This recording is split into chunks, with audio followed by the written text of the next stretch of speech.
What is addiction and am I addicted to something?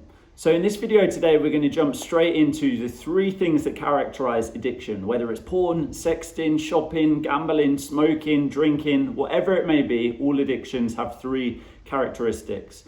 First up, in the bottom right hand corner, you will see a red box that says subscribe. If this video is useful for you and you'd like more tools, then click on that button and you'll get the newest videos as I share them. Okay, so today I'm going to be sharing the line that I've learned from Dr. Gabor Mate. For me, he has given the clearest description on what an addiction is, and it has 3 stages.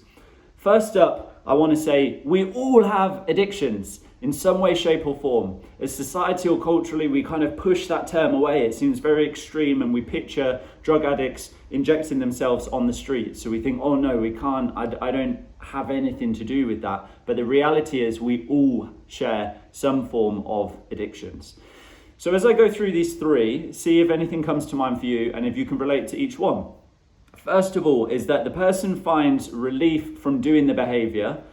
They find relief in the short term, so therefore we start to crave it. So let's say if it's watching porn. Watching porn is the behavior. I find relief when I do that because it relieves stress or tension, whatever it may be, and therefore I start to get into a cycle of craving it because I want the relief from the stress and the tension. So that's the first step. The second step is then the person suffers negative consequences over the long term of continually doing that behavior. So if I continued watching more and more and more porn, consuming more porn, or just using that as a way to escape, we can see that's not going to take my life in a good direction. So I would suffer negative consequences in the long term.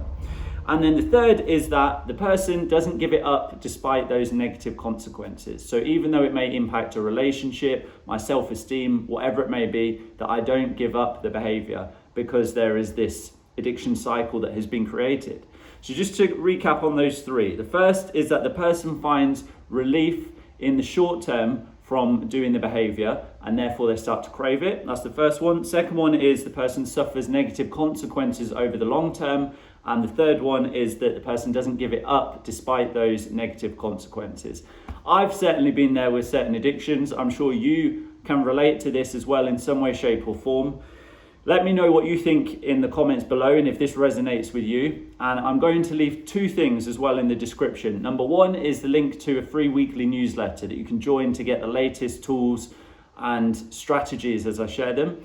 And the second is the link to Dr. Gabor Mate's page. I really recommend just checking him out. He's been a really valuable, knowledgeable source for me on the world of addictions, whether it's porn or whether it's anything else, and also trauma. So I'm going to leave his profile for YouTube in the comments below.